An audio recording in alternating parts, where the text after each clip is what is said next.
क्या ज़ैन महानूर की mobile location trace करते हुए उस तक पहुंच जाएगा और क्या महानूर को अगवा करने के पीछे दानिश और महविश दोनों इन्वॉल्व हैं। ज़ैन महानूर की मां के पास आता है और कहता है, आंटी मुझे सच सच बताएं कि आपको किस पर शक है। मुझे तो लगता है कि महानूर जिससे डर कर यहाँ कराची आई है, इस सब के पीछे उसी का हाथ हो सकता है। जिस पर आसिया साफ साफ ज़ैन को सेठ अकरम के बारे में बता देती है और कहती है कि अगर सेठ अकरम ने मेरी बेटी को अगवा किया है तो वो उससे शादी जरूर करेगा।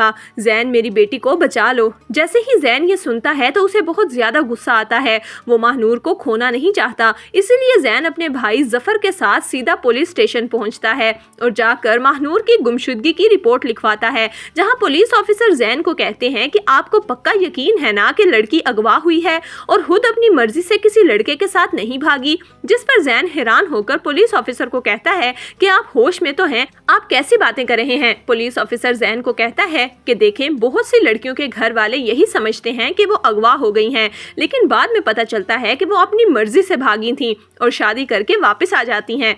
मैं तो कहता हूँ इंतजार कर लीजिए, क्या पता वो खुद वापस आ जाए। जिस पर ज़ैन गुस्से से कहता है कि आप रिपोर्ट लिखें वरना मुझसे बुरा कोई नहीं होगा, महानूर ऐसी लड़की नहीं है। ज़ैन और जफर पुलिस के साथ मिलकर हर जगह ढूंढते हैं, लेकिन महानूर का कोई नामो निशान नहीं मिलता। ज़ैन और जफर परेशान हाल जब घर आते हैं तो आसिया भागते हुए ज़ैन के पास आती है और कहती है कि मेरी बेटी का कुछ पता चला। जिस पर ज़ैन कहता है, नहीं आंटी, महानूर का कोई पता नहीं चल रहा। आसिया बेगम रोते हुए अपने कमरे में वापस चली जाती हैं। जबकि ये खबर मिलने के बाद महविश, दिलावर और मुनीजा के साथ ज़ैन के घर आती है। ज़ैन की मां कहती है, मुझे तो लगता है कि महानूर को किसी ने अगवा नहीं किया। जिस पर मुनीजा कहती है, तो आप क्या कहना चाहती हैं, क्या महानूर खुद भागी है?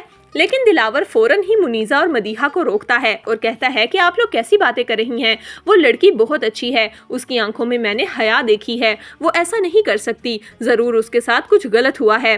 ज़ैन गुस्से से उठकर बाहर लॉन में आकर बैठ जाता है। महविश उसके पास आती है और जानबूझकर उसके सामने अच्छा बनने की कोशिश करती है और कहती है, ज़ैन तुम परेशान ना हो, महानूर मिल जाएगी। हालांकि महानूर को अगवा करने के पीछे 100% महविश का ही हाथ है। ज़ैन महविश को कहता है, मुझे इसी बात का तो दुख है कि वो हमारी जिम्मेदारी थी और वो हमारे घर से गायब हुई है। महविश ये सुनकर बहुत गुस्सा होती है कि ज़ैन को अभी भी महानूर की ही फिक्र है। जबकि ज़ैन को पुलिस स्टेशन से कॉल आती है कि हमें एक लोकेशन का पता चला है, हमने महानूर के मोबाइल फ़ोन की लोकेशन ट्रेस की है, आप फ़ौरन आ जाएं। जिस पर ज़ैन फ़ौरन पुलिस स्टेशन पहुंचता है और जब पुलिस ऑफिसर उस घर पर छापा मारते हैं तो ज़ैन दरवाजे पर लगा ताला देखकर बहुत परेशान होता है। ताला खुलने के बाद जैसे ही ज़ैन अंदर कमरे में आता है तो वहाँ पर कोई मौजूद नहीं था, क्योंकि महविश पहले ही अपने बंदों को कहकर महानूर को उस जगह से शिफ्ट करवा चुकी थी। ज़ैन जब वहाँ पर पड़ी कुर्सी और रस्सियाँ देखता है तो उसे समझ आ जाती है कि महानूर को यहीं पर बंद किया गया था, लेकिन अब महानूर का कोई अता पता नहीं। जबकि दिलावर और मुनीजा जब घर आते हैं तो मुनीजा दानिश को महानूर की गुमशुदगी के बारे में बताती है तो दानिश परेशान होकर कहता है, ये तो बहुत ही परेशानी की बात है। जिस पर दिलावर कहता है कि मैं उम्मीद करता हूँ कि तुम्हारा इस सब में कोई लेना देना नहीं होगा। ये सुनकर दानिश गुस्से से कहता है, डैड आप क्या समझते हैं कि मैं एक लड़की को अगवा करवाऊंगा? ऐसा मैं हरगिज नहीं कर सकता। तो दोस्तों, आपके ख्याल में क्या महानूर की गुमशुदगी के पीछे महविश का हाथ है या फिर दानिश का? अपनी कीमती राय हमें कमेंट्स में ज़रूर दीजिएगा।